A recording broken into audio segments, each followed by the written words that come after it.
She always looked to me very scary. She was always very strong-willed, strong-minded, and all these stories around her were really, and the rhetoric and what she was saying in her talks was just shocking. So I just couldn't imagine myself and maybe justify to myself how I'm going to sit and talk to her and what I am going to talk to her about. No one can act with impunity. These are crimes that are beyond the pale. We are talking about human beings. We're not talking about numbers. We need a court. That's as simple as that. This is Asymmetrical Haircuts, your international justice podcast with Janet Anderson and Stephanie van den Berg. All rise. Hi, Janet. Hi, Steph.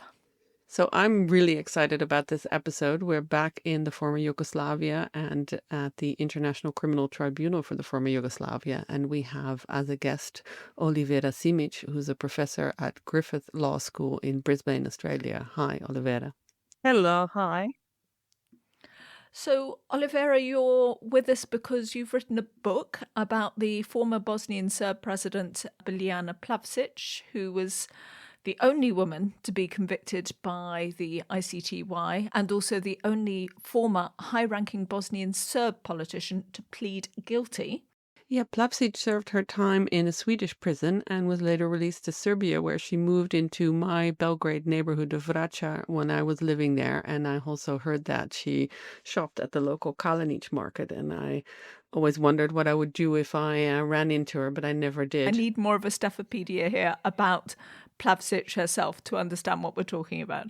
Plavsic, she is a former biology professor. She was an ultra-nationalist who turned to politics. She was known for visiting the front and also famously having some pretty eugenic views about Bosnian Muslims as inferior. Of course, we are talking here about the war in Bosnia, which ran from 1992 to 1995. Most people will know the siege of Sarajevo and, of course, the Srebrenica genocide. Plavsic was part of the presidency or the leadership of the Bosnian Serb breakaway republic, Republika Srpska, and after the war was over, she was indicted by the International Criminal Tribunal for the former Yugoslavia.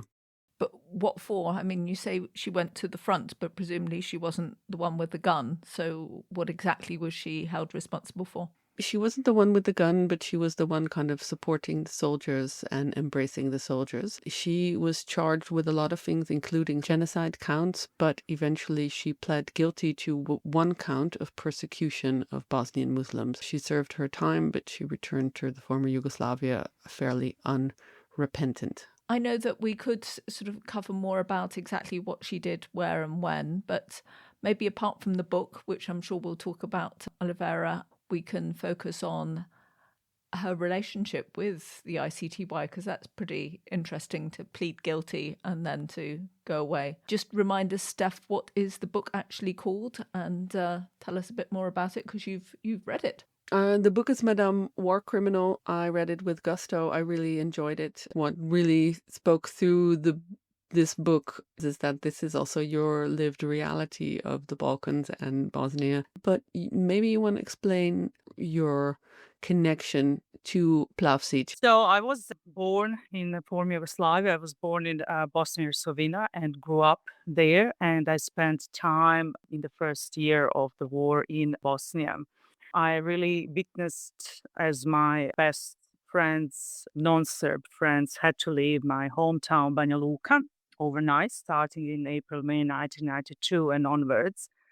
And this was time when they would leave. They would left some of their artifacts and souvenirs with me, thinking that, like I thought at that time, that they would all return in 3 months or so, because that's what we thought, that war would last that much, or, we didn't really have understanding what war meant, but we thought if something happens, that would be over pretty soon. No one really believed at that time, and I'm sure you all heard that from other people from former Yugoslavia, that we will go into full-scale war, that it was possible at that time.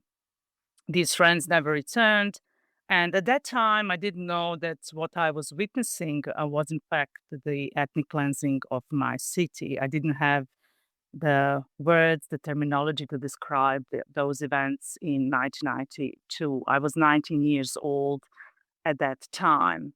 I was about to also to go to study in Sarajevo when war started, and because war started, I had to stay in my hometown in Banja Luka. My 22-year-old brother was drafted into the Serb army since our parents are Serbs.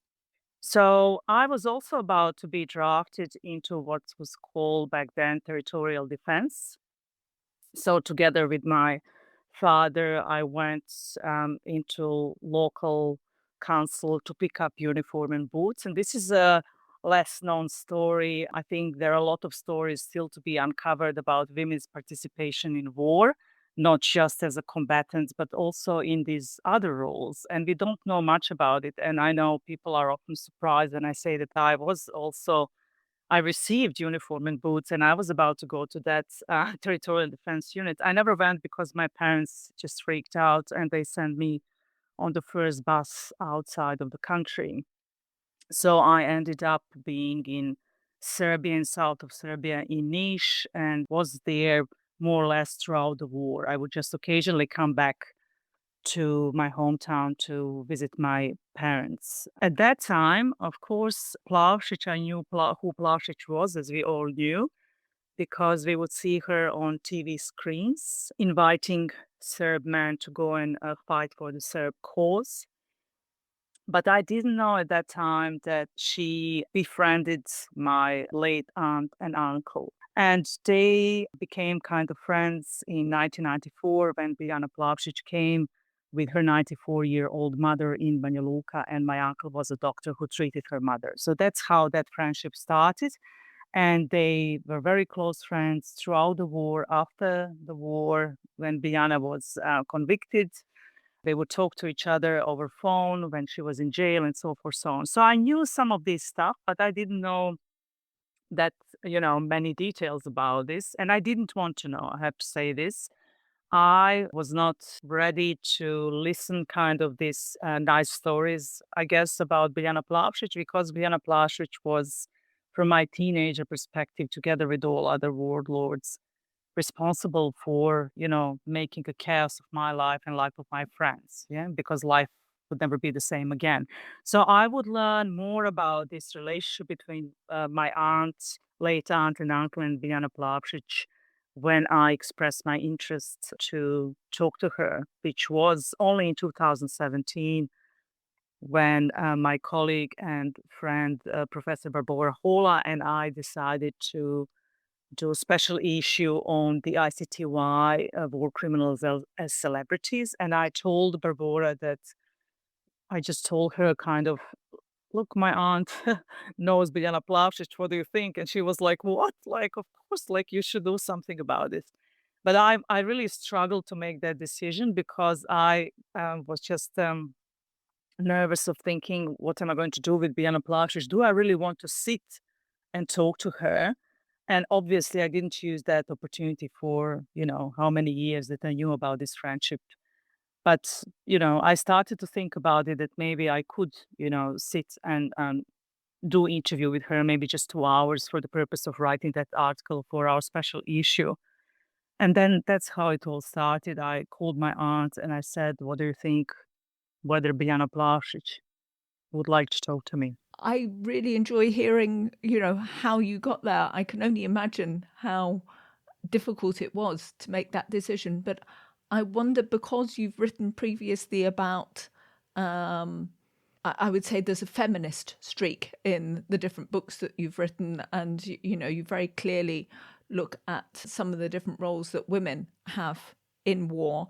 I wondered whether it was her femaleness as such, because she's one of those relatively rare female perpetrators that also made you say, okay, I really need to look at her.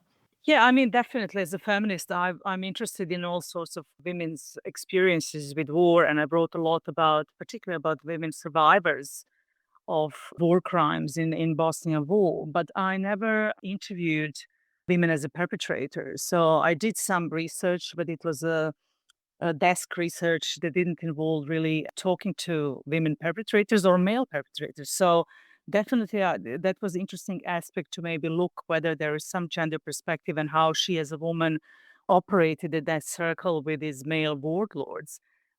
But there are other aspects at all that are, of course, fascinating. That she was the first woman, high ranked, ex-president of the country prosecuted, the oldest detainee in the ICTY, the only woman prosecuted by the ICTY. So there are a lot of these and then of course she was a female, but she was also had this nickname Iron Lady. So she always looked to me very scary, 'cause she was always very strong-willed, strong-minded, and all these stories around her were really, and the rhetoric and what she was saying in her talks was just shocking. So I just couldn't imagine myself and maybe justify to myself how I'm going to sit and talk to her and what I am going to talk to her about. So I decided to talk to her about after release. So how was her time after she was once released from the jail and came back, returned to Belgrade.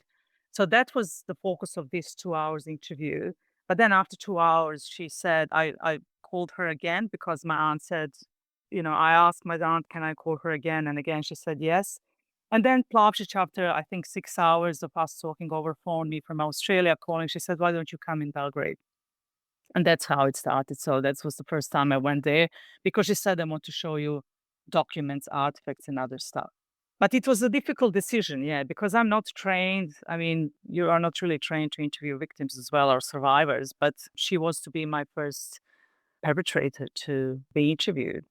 A lot of the book is also a bit about your struggle on whether you should interview her. And in your introduction, you come down to kind of deciding that by dehumanizing war criminals and not trying to tell their story and their personality, you put them in the same categorizing process that helped them commit the crime because we see them the same way they saw their victims, as less than human or only evil and monsters.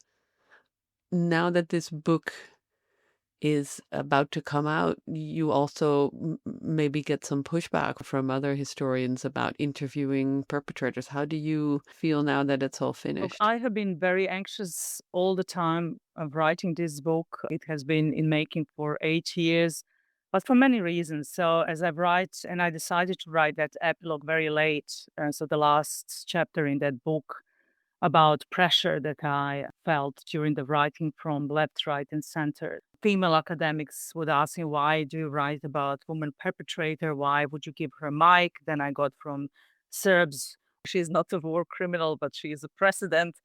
And then, I was also warned by a few researchers of Bosniak ethnicity, like kind of I've been told, like, don't be like another Serb apologist or something. So it was a lot of pressure how to write this book. And to be honest, I didn't know, I didn't have real plan what I'm going to write, how am I going to write. It's just that I, after so many hours, had so much material. As I said, I have to make something, of course, bigger than just one journal article, right?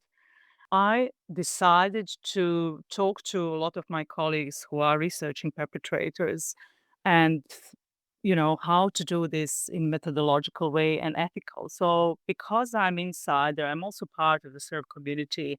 I have this family connections. And I do as a feminist always position myself, and I wanted to be honest and upfront about how did I meet her. Because of course, when I did talks before book was published, people would ask me, "Oh, how did you get to Plavsic? Like, no researcher could get to her." And then I just, said and explained. So I didn't get any pushback so far, and I really don't know. I'm waiting to see what are going to be reactions. I think it's quite still early. So far, so good.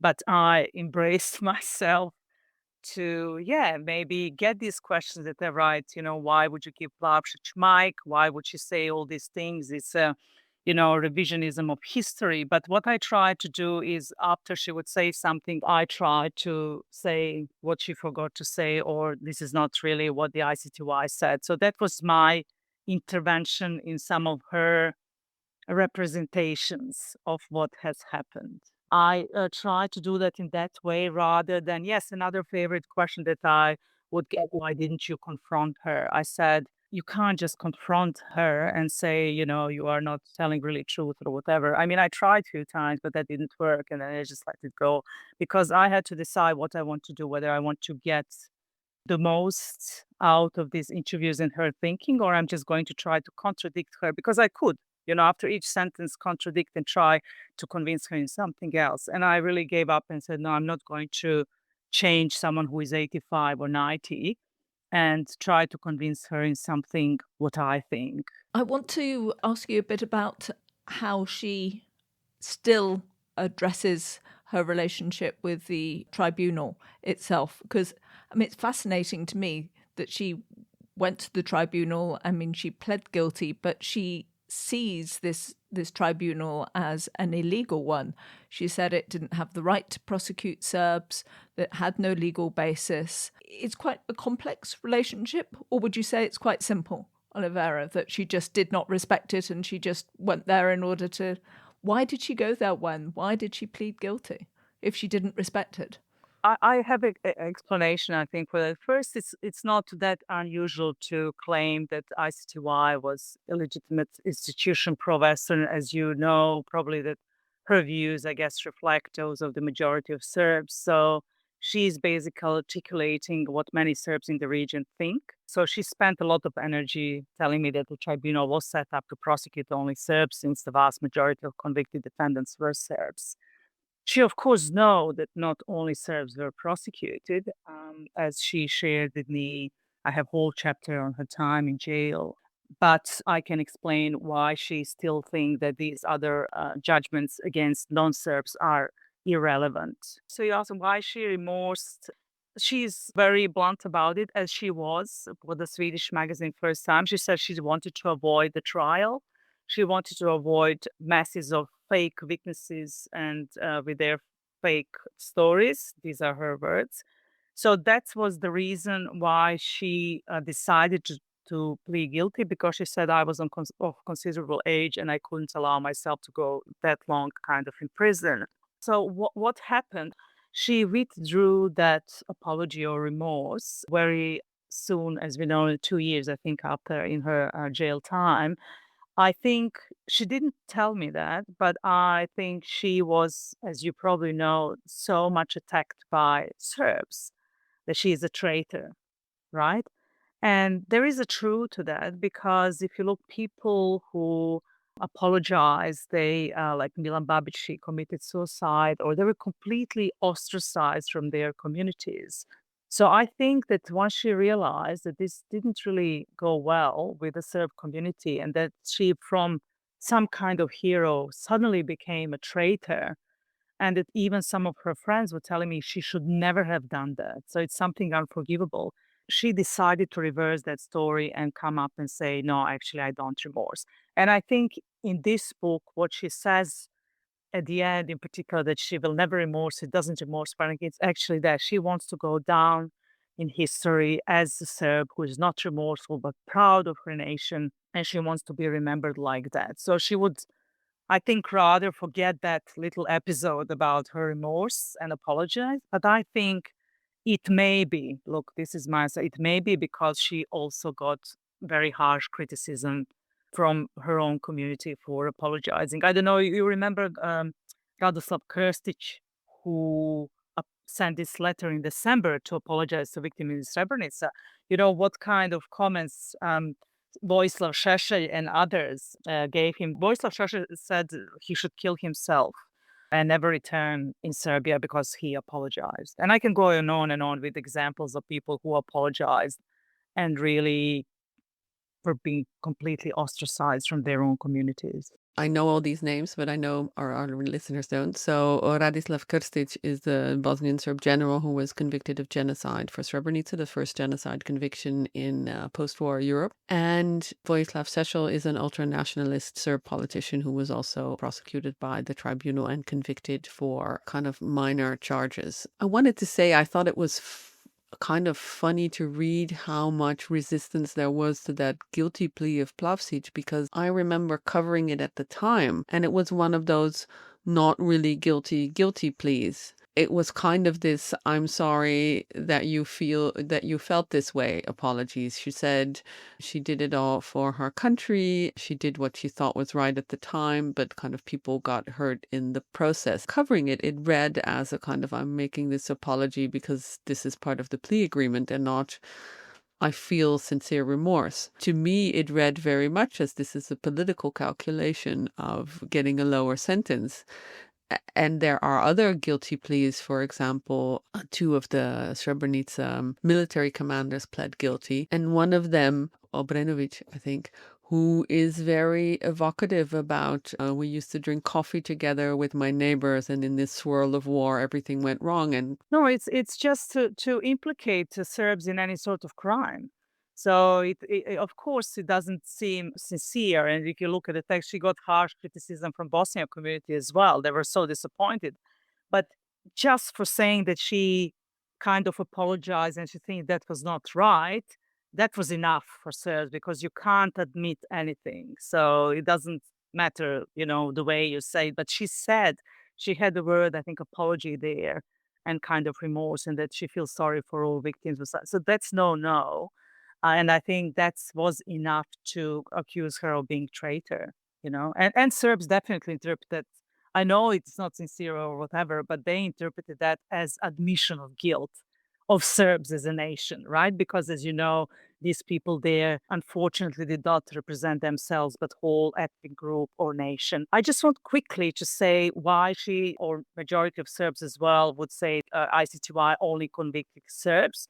Because what she said, and I realize I may not write about this, I didn't write maybe this particular thing, is that she would say that, of course, Croats and Bosniak were also prosecuted, but she said the crimes these ones committed and prosecuted for, I quote, were not against Serbs, but against Croats and Bosniaks. So they were accused only of, kind of killing each other, but not of killing Serbs.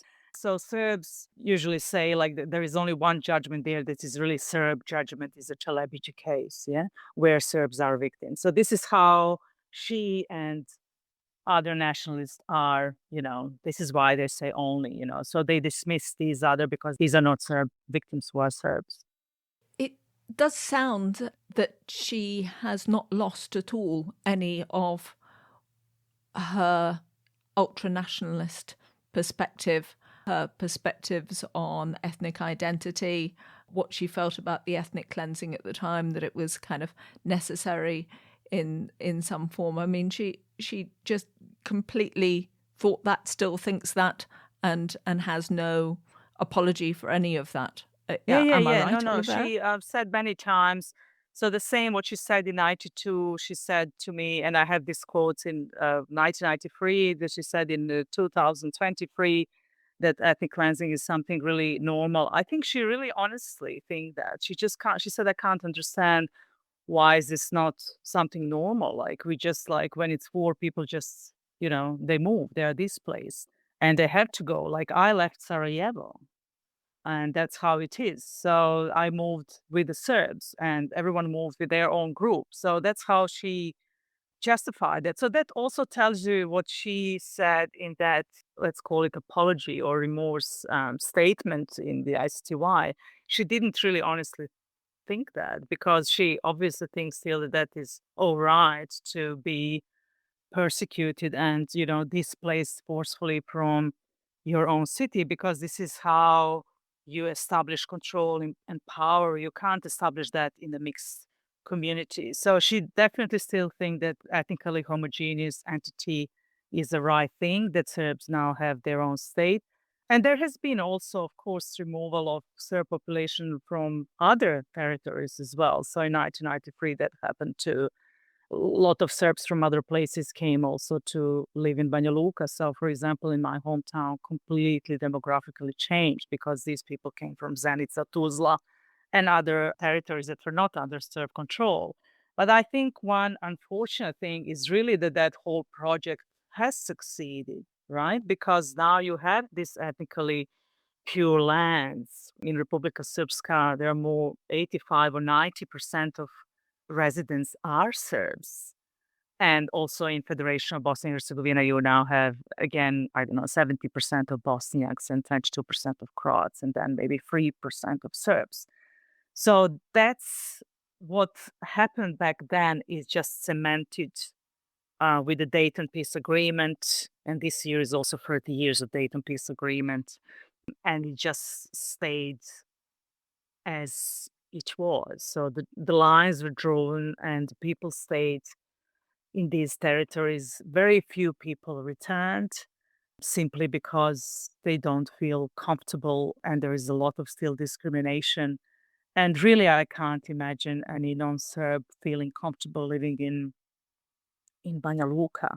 You talk now about the kind of ethnically pure statelets and how ethnic cleansing is still operating in Bosnia. One of the things that the tribunal aspired was to have this justice and reconciliation. And in the book, you quote Plavsic as saying that the Hague Tribunal produced 10 times more hatred among Muslims, Croats, and Serbs than there was before, and that they failed to achieve this key goal of reconciliation.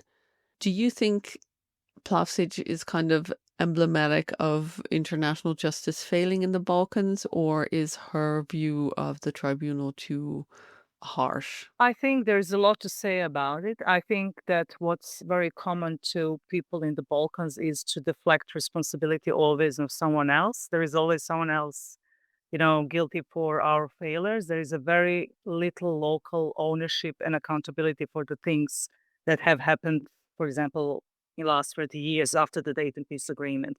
I don't think it would be fair to say that international it depends how we define success to say that it failed. But looking at the region today, it's really hard to celebrate the situation there or really be overly optimistic. But there is no doubt that the ICTY delivered landmark judgments and, gave voice to victims, recorded experiences, and promoted fair and impartial standards of judicial proceedings internationally.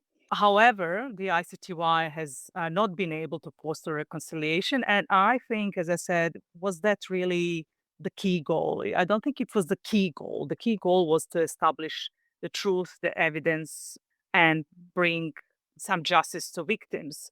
Reconciliation is a higher goal, and the ethnic divisions in the region remain, and they did deepen, right, after the war, everywhere in the former Yugoslavia. So, not succeed in bringing a reconciliation among the people in the former Yugoslavia, but it did succeed, I think, in establishing a truth that is accepted universally, but not maybe in universe of Bosnia and Croatia and Serbia, because these governments do pick and choose and select judgments that work for them and their cause, which also says something about their mindset. Because if you are trying to claim that the ICTY is illegitimate, that means that everything what they've done is illegitimate. You can't just select and say that some judgments are okay, So, but this is what's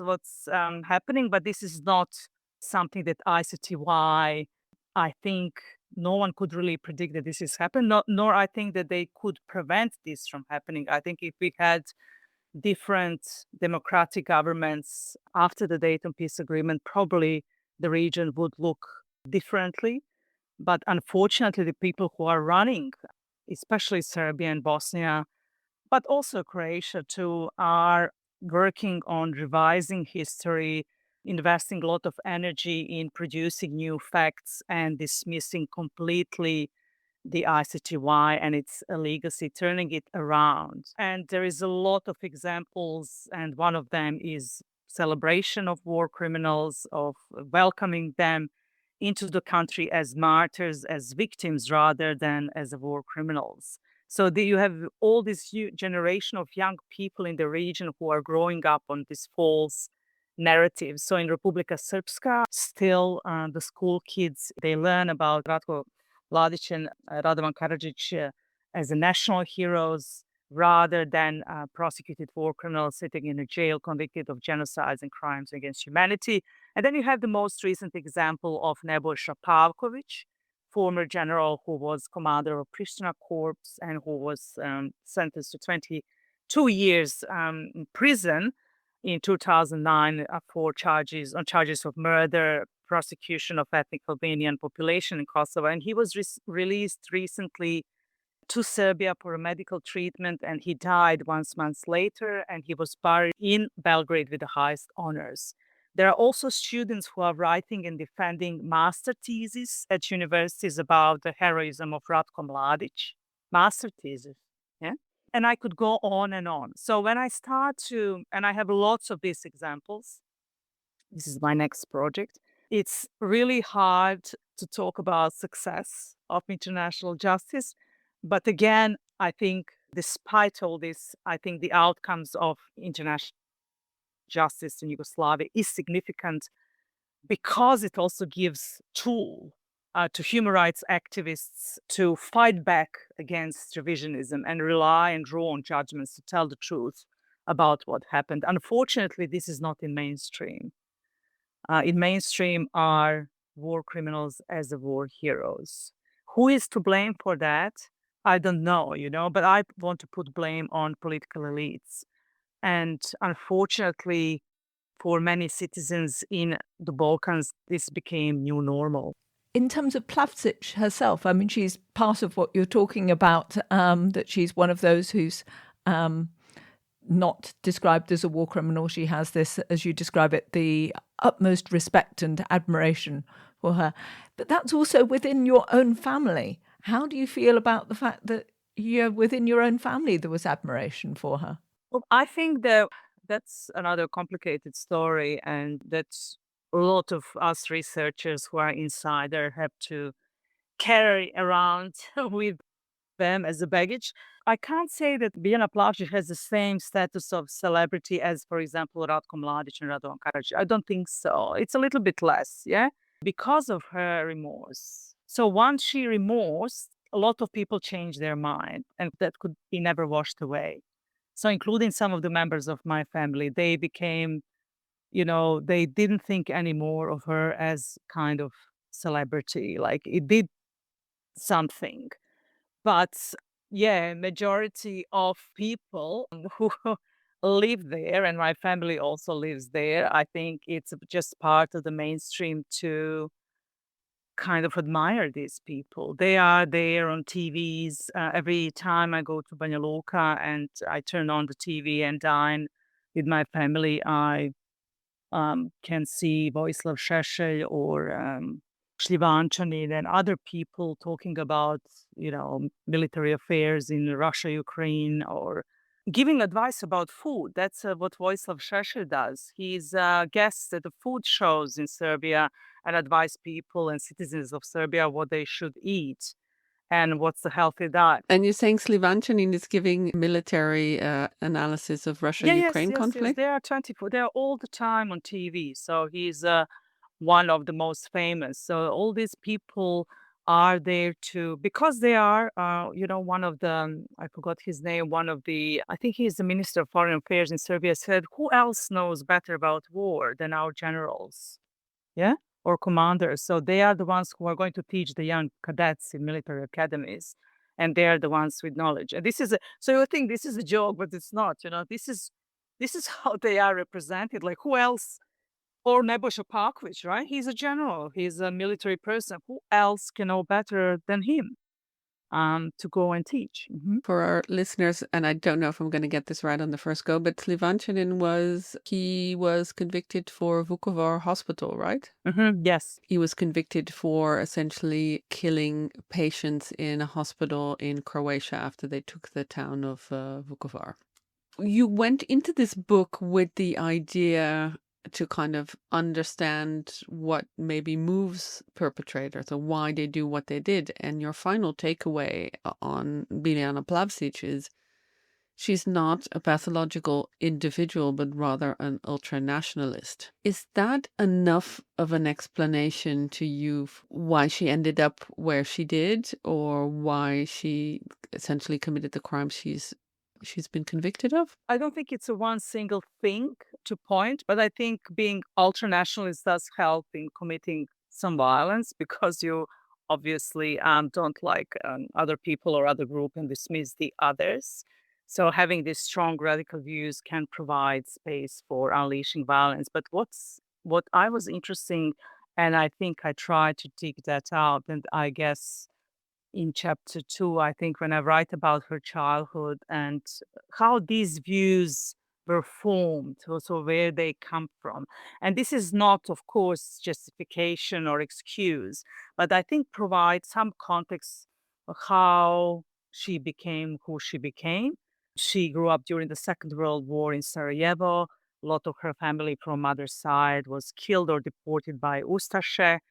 She witnessed also some of the violence and killings during the Second World War as a young teenage girl. So she carries a lot of these memories that were imprinted in her mind, and also anger towards the Communist Party. And she was also grew up as a very religious person, and her father never became part of the Communist Party, was punished for that, and she also never became, member of Communist Party. So, yeah, I don't know if you, Steph, noticed, but some people told me that they didn't realize how much Second World War, and this is where this complicated history plays a part in this war, or this, let's call them traumatic memories of what had happened back then. She said to me hundreds of times that her only reason to enter politics was to prevent that Serbs are going to be killed once again as they were during the Second World War. I mean, that was her explanation, that she really wanted to prevent what had happened to her family and other Serbs during the World War II by Ustasha. Because I don't think she really had a reason. I think Alet um, defines her as a careerist. And definitely she enjoys this power and enjoyed the power she had. But I think she had a lot of power before she entered into politics. She was a dean of the faculty in Sarajevo. She's a very respectful scientist, traveled the world, etc., etc. So she was really highly successful. So she didn't have to go down this road of the politics, but that's what she said, that her main motivation when she was invited to join Karadzic and Serbian party was, kind of to prevent what has happened to Serbia in World War II. That's her explanation. I will jump in here and give a little of a Stephopedia on some of the things you just mentioned. When you talk about Aletta, you talk about Aletta Smolers, who does research on perpetrators, and we have an episode with her that we'll link to. And when you're talking about World War II and Ustasha, what happened in World War II in the Balkans is that there was a Croatian fascist statelet that basically targeted Serbs. And so a lot of Serbs were sent to concentration camps in the Balkans, one big one in Croatia specifically. And so Plavsic would have seen probably her family members taken away and sent to concentration camps by these Ustasha, these fascist Croatians. So when I read that bit in your book, I mean, I know this history also from just being in the Balkans and covering the ICTY, but it struck me reading it at this moment that it's the same way that kind of trauma from the Second World War bleeds into current conflict in other conflicts we see. For example, Israel and Gaza also has this very strong World War II undercurrent of not letting things happen again, and that being used as a somewhat of a justification sometimes for things that are at least questionable. But you see, it's interesting when we talk about, and I said traumatic memories, it automatically humanizes kind of her, yeah, and her experiences, and this is kind of where you can get in trouble, right? But these were traumatic experiences and memories. But everyone in the Balkans, I think we all have these stories. I grew up with these stories. I have uncles, aunts, and grandfathers, etc., who lost someone, in these camps, but that didn't give other people license to unleash some things or claim that as a legitimacy to do something. But I think it's no, it just I was just thinking when you again said about traumatic memories from Second World War that have never been really discussed. Yeah, they were covered up during the Tito's time, and many commentators have said that may be one of the reasons why this happened, because we never dealt properly with the past. I have feeling now we deal kind of too much, some would say, with the past. So now everyone can say everything, and I don't think looking at the region that did us a lot of good. I'm really pretty concerned about the region, but unfortunately, I feel it's completely off the radar because of course, all other conflicts and the global situation in the world. It seems not, once the ICTY was closed, it was kind of closed chapter. That's how I feel that this interest diminished. Yeah.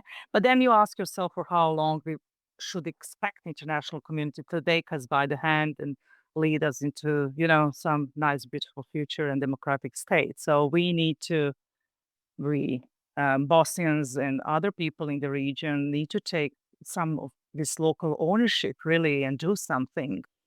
Looking at everything down there, it seems that some of these things have become pretty normalized, like seeing war criminals on TV screen, which is a danger point. When you have most of the population shrugging their shoulders if Shivanchin is telling them, where are the Russian troops this morning, which I follow when I go to Banja Luka. He's every day there telling something like this. It is a danger point, when these things are normalized, but I think there is a kind of fatigue with a lot of people, exhaustion of this transition that kind of seems never end. We will link also to a glowing and thoughtful review that Philippe Sands, who's one of the big lawyers, big beasts in our world, and himself an author, has written. But it made us wonder, do you think that your book will actually be read in Serbia itself at all? When you have a world which is full of war criminals on television, how will your book fare? So I don't know. Look, perhaps it will be read, but by like-minded people and only it translated into local languages. But I don't think that, Serbia was not necessarily a marketplace for this book, and Plavsic in this book did not necessarily speak to the Serbian audience. She wanted to talk to me as she talked to an international audience. She wanted to say things that she thinks she could never say, so focus more on her detention and everything else. She knew that this book would be written in English, published by an English publisher. As I said, I'm not really sure that people are maybe now that much interested in her story after so many years. If I published this book during her time in jail or soon as she was released, I think it would be different. But also because it's a totally different time, as I just mentioned, in Serbia and Republika Srpska, we have ongoing promotions of memoirs, and I have to mention you this because I don't know, I'm just curious to know better you know about this. So there are ongoing promotions of memoirs written by war criminals supported by the government. So my book in that sense may compete with, for example, a recent release of Duško Tadić's memoir. Just a few days ago, just around the time when my book was published about Plavsic, Duško Tadić, the first ICT inductee, published his new book, new because he published also a few books before that. And he launched it at the Belgrade International Book Festival like a few days ago.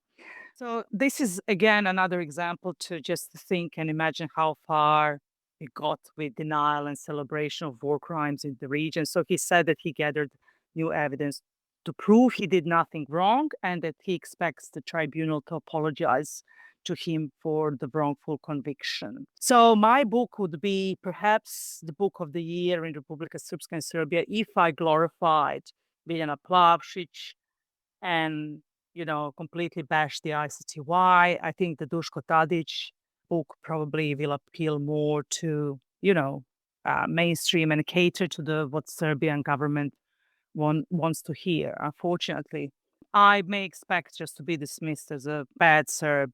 That won't be the first time, Joe. So I don't think that my book serves the Serbian cause. But yeah, apart, what I think would work for Plavsic, that she remains unremorseful. I think she wanted this message to come clearly across in this late stage of her life. She wanted to send this message that she is definitely remorseful and proud of everything what she had done. It's fascinating, and I could talk for hours and hours about this. I think we just need to have another chat session or come have coffee when you are in The Hague so that we can talk about all of this and geek out very much about Balkans war criminals. We are going to end our podcast here, but we always end with asymmetrical haircuts questions, and I've managed to slip in a new one. Our new asymmetrical haircuts question is, what is the kind of weirdest job you've ever had? We're trying to ask this also to show that the path is not always straight. I don't think I have anything that funny and unusual. I'm just trying not to think what was, but it's nothing really unusual. I worked as a bartender.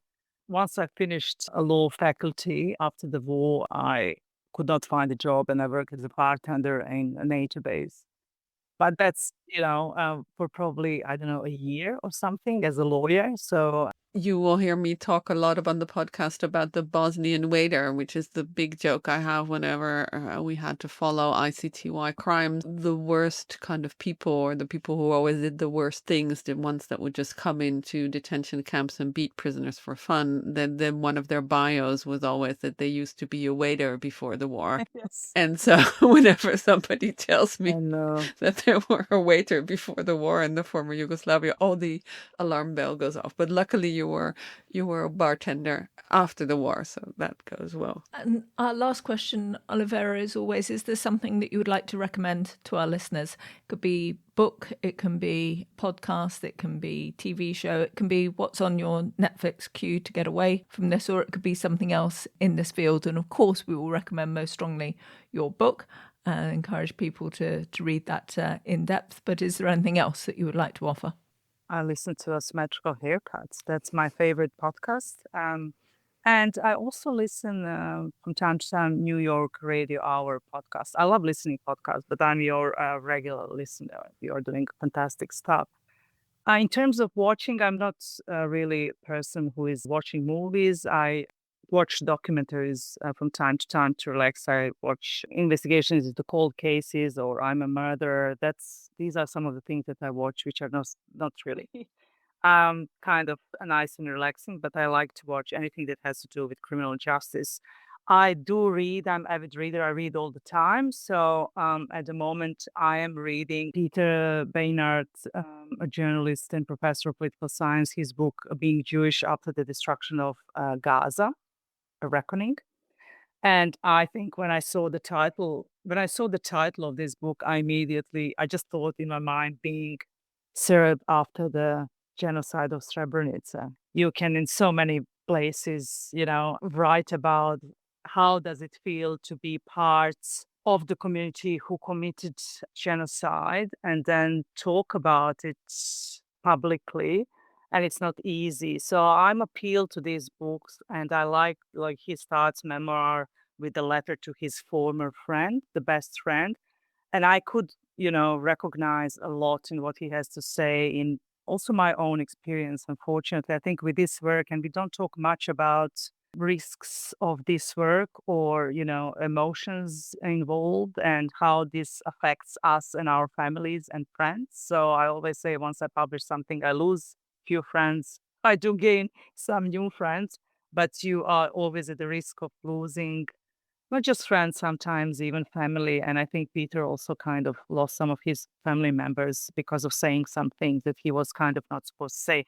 And Gideon Levy and killing of Gaza, I like to listen to Gideon, and I just admire his courage, and I think he's a fantastic. So this brings some of his earlier reports on Gaza and his personal experiences with destruction of Gaza. So these two books I'm reading at the moment. Thank you so much for these thoughtful recommendations. And thank you so much for coming on the show. Any excuse for me to talk about the ICTY. And also, I thought it was so fascinating to read about Plavsic and her apartment and the way you describe it. I know that apartment, and I know that kind of Serbian Belgrade lady who serves you coffee and cookies and smokes constantly and is very proper at the same time. So I thought you brought that to life very, very clearly. So thank you for the book. Thank you for coming to talk to us about it. Thank you so much for having me. This was Asymmetrical Haircuts, your international justice podcast, created and presented by Janet Anderson and Stephanie van den Berg, in partnership with the Hague Humanity Hub. Music is by Autonautics.com. You can find show notes and everything about the podcast on asymmetricalhaircuts.com. This show is available on every major podcast service, so please subscribe, give us a rating, and spread the word.